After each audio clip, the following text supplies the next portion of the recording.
I use a digital art software called Medibang, and it has a set of simple brushes that within an almost 3-year span of me using this software, I found a way, with many tries and tests, to use them to their fullest. It can create something magnificent. Soft brush, hard brush, I incorporate into my artwork, and there are definitely some that I use more than others. Some I use in specific situations, some I use regularly to do some simple foundation work. But all of them have their range of usefulness, and there are definitely a few that I don't even use at all. I will rate both the set and custom brushes that I use and don't use, but only those that I have in the brush scroll menu. I will rate them in usability and usefulness. Usability is how much I use it. Usefulness is how useful it is when I make my artwork. Both from a range of 1 to 10. Then add, and that will be the result. Okay, let's get going.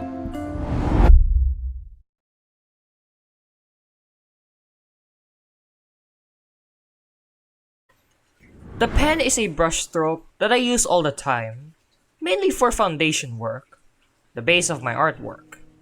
I use it for sketching, like in landscapes. I use it as the basis for objects before any detail, and whatnot. Basically, I use it to shape my artwork before adding any details. When making my art, I always start with the sketching, shaping, and form.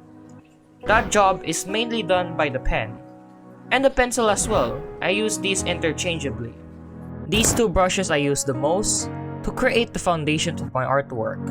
They are essential and versatile. Usability 10, usefulness 10. 20 out of 20 for both of them. Now, I made a video about the uses of the pen sharp, and it's because it's actually useful. Who could have known? I mainly use it for adding a bit of texture and rigidness to my arts, and even as a reserve foundation tool, like in this cookie jar artwork. Here are some more examples. Like in this thumbnail of the pen sharp video, I used the pen sharp to add some fissures and cracks into the trees, and for the grass I used the pen sharp to add some blades and small plants to give the grass a little bit more texture. Or in this artwork, I use it to add some leaves that jut out of the bush. I use it to make the branches of the tree. I use it to add rigid rocks to a mountainside. I use it to make flowers. And in this cookie jar artwork, I use it as a reflection and refraction tool. Even the cookies use it too. Yes, it's very useful. You get it. So, usability 9, usefulness 10. 19 out of 20. Not bad. Now this one, I don't use a lot. I mainly use it as a substitute for the pen, pencil, and airbrush if I want a little bit of texture, lighting, or color variety. Like in this artwork, I use it for cloud texture, and I also use it as details for the fort, and I also use the watercolor to add this sort of reflection on the cookie jar. Or in this art, I use it for rock detail. I mainly use it in the opacity range below 30% as the unique look of the brush comes out. I mean, from its name, you know, basically a harder version of an airbrush.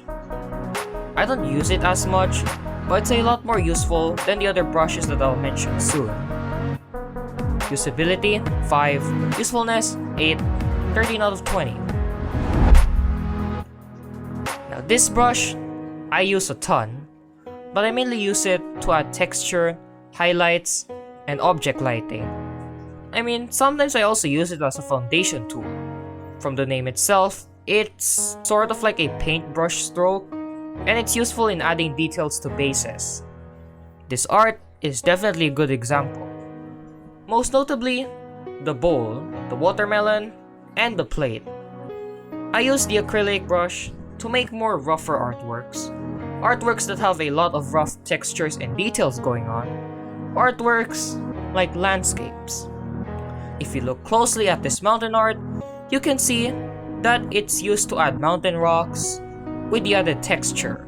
Or in this example, this cloud art only uses the acrylic brush. You can definitely see the unique texture of those strokes. I mean, there are a lot more examples that I can show you, and it just proves that it's essential in creating my art, especially involving texture. Without it, things would look quite plain.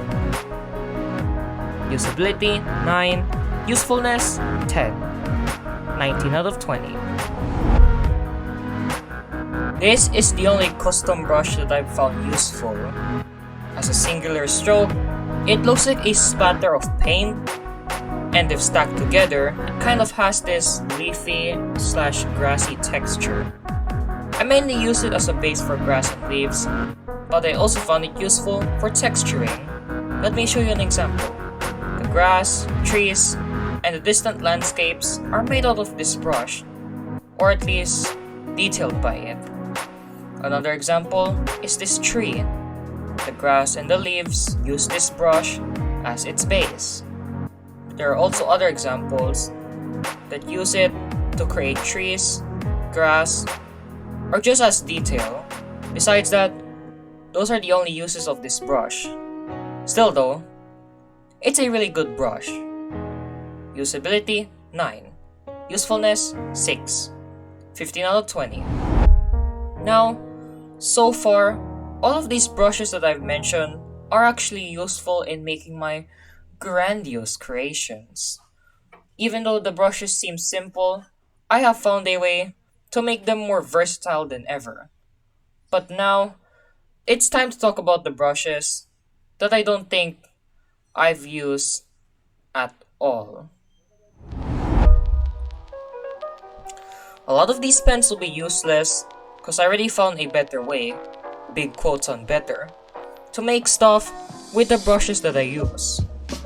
Now this G pen and the mapping pen, because they're similar, they may be useful in making bumpy landscapes or clouds, maybe smoke, but I'm only imagining its usefulness because I haven't made anything significant out of these pens. 0 out of 20.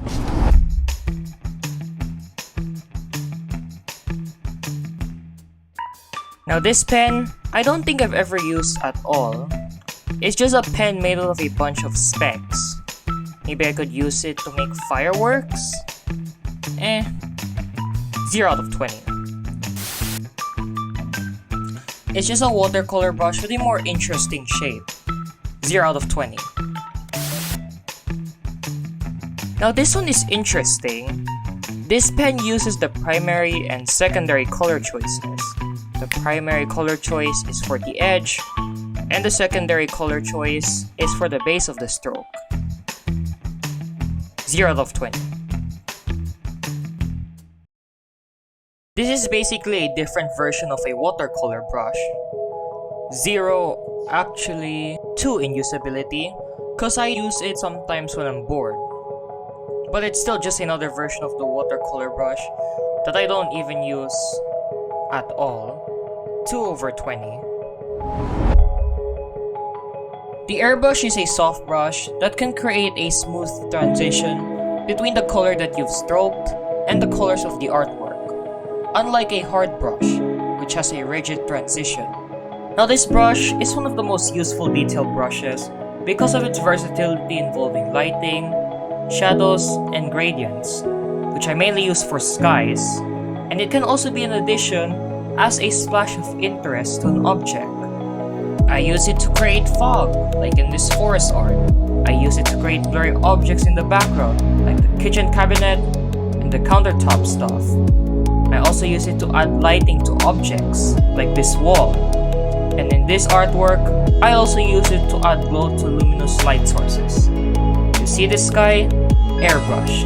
You see this sun? Airbrush. You see this light source? Airbrush.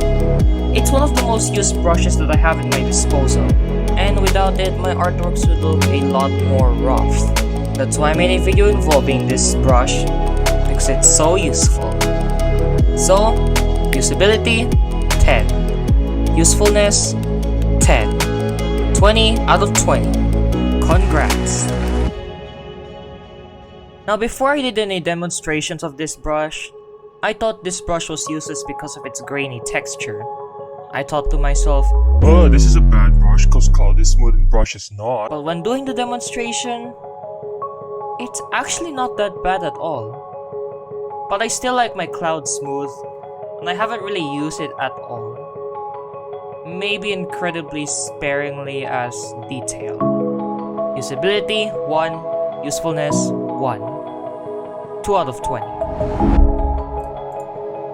This isn't a brush, but I do use it occasionally to blur things like backgrounds if I am trying to emphasize a focus point or fast objects as motion blur. The smudge works the same way as well. I use it for motion blur. Usability 3. Usefulness 3. 6 out of 20. I don't even know how this would be useful. Making stars? I don't think so. I think I only used it like once or twice throughout my digital art journey, mostly back in 2021. So, it doesn't really have any use. 0 out of 20. I don't even use this pen, but it genuinely creates a very unique stroke. I'm not sure how to explain this pen in words, so let me just show you.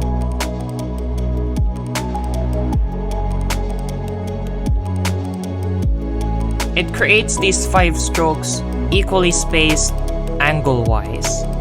But I can't really find a situation where this is useful right now, because I mainly make landscapes. 0 out of 20.